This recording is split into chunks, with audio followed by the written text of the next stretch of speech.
Hello friends, ಇವತ್ತಿನ ವಿಡಿಯೋದಲ್ಲಿ ನಾನು ನಿಮಗೆ ಕೊತ್ತಂಬರಿ ಸೊಪ್ಪಿನ ಪಚಡಿ ಮಾಡೋದು ಹೇಗೆ ಅಂತ ತೋರಿಸ್ಕೊಡ್ತೀನಿ. ಇದು ತುಂಬ ಟೇಸ್ಟಿಯಾಗಿರುತ್ತೆ. ಬಿಸಿ ಅನ್ನ ತುಪ್ಪಕ್ಕೆ ಸೂಪರ್ ಕಾಂಬಿನೇಷನ್ನು.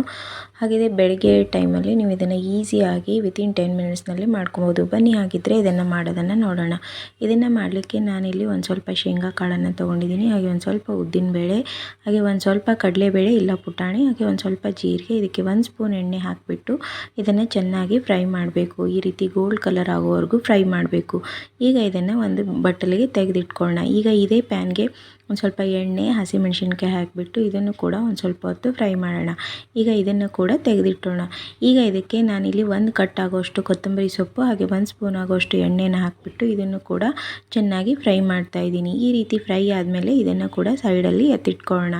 ಈಗ ಇದೇ ಪ್ಯಾನ್ಗೆ ನಾನು ಮತ್ತೆ ಇನ್ನೊಂದು ಸ್ಪೂನ್ ಎಣ್ಣೆ ಹಾಕಿಬಿಟ್ಟು ಇದಕ್ಕೆ ಒಂದು ಸ್ವಲ್ಪ ಕರಿಬೇವಿನ ಸೊಪ್ಪು ಹಾಗೆ ಒಂದು ಸ್ವಲ್ಪ ಬೆಳ್ಳುಳ್ಳಿ ಪೀಸ್ಗಳನ್ನು ಹಾಕಿಬಿಟ್ಟು ಒಂದು ಸ್ವಲ್ಪ ಫ್ರೈ ಮಾಡಿ ಈಗ ಇದಕ್ಕೆ ಕಟ್ ಮಾಡಿರುವಂಥ ಟೊಮೆಟೊನ ಹಾಕ್ತಾಯಿದ್ದೀನಿ. ಟೊಮೆಟೊನ ಹಾಕಿಬಿಟ್ಟು ಇದು ಒಂದು 2 ನಿಮಿಷ ಲೋ ಫ್ಲೇಮ್ನಲ್ಲಿ ಬೇಯ್ದಾದಮೇಲೆ ಈ ರೀತಿ ಮೆತ್ತಗಾದಮೇಲೆ ಇದಕ್ಕೆ ನಾನಿಲ್ಲಿ ಒಂದು ಸ್ವಲ್ಪ ಅರಿಶಿಣದ ಪುಡಿ ಹಾಗೆ ಒಂದು ಸ್ವಲ್ಪ ರುಚಿಗೆ ತಕ್ಕಷ್ಟು ಉಪ್ಪು ಹಾಗೆ ಒಂದು ಸ್ವಲ್ಪ ಅಂದರೆ ಸ್ವಲ್ಪ ಸಕ್ಕರೆ, ಏಕೆಂದರೆ ಹುಳಿ ಮೇಂಟೈನ್ ಆಗಲಿ ಅಂತ ಸಕ್ಕರೆ ಹಾಕಿದ್ದೀನಿ.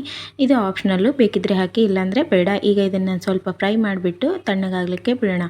ಈಗ ಮಿಕ್ಸಿ ಜಾರ್ ತೊಗೊಂಡು ನಾವು ಹುರಿದಿಟ್ಟಿರುವಂಥ ಶೇಂಗಾ ಇದೆಯಲ್ಲ ಅದನ್ನು ಪೌಡ್ರನ್ನಾಗಿ ಮಾಡ್ಕೊಳ್ಳೋಣ. ಈ ರೀತಿ ಪೌಡ್ರನ್ನಾಗಿ ಮಾಡಾದಮೇಲೆ ಇದಕ್ಕೆ ನಾನೀಗ ಹಸಿಮೆಣಸಿನ್ಕಾಯಿ, ಹುರಿದಿರುವಂಥ ಕೊತ್ತಂಬರಿ ಸೊಪ್ಪು ಹಾಗೆ ಟೊಮೆಟೊ ಇದೆಲ್ಲವನ್ನು ಹಾಕಿಬಿಟ್ಟು ಮತ್ತು ಇದನ್ನು ನಾನು ರುಬ್ಕೋತೀನಿ. ಈ ರೀತಿಯಾಗಿ ನುಣ್ಣಗೆ ಪೇಸ್ಟ್ ಥರ ಅಂದರೆ ಚಟ್ನಿ ಥರ ರುಬ್ಕೋಬೇಕು.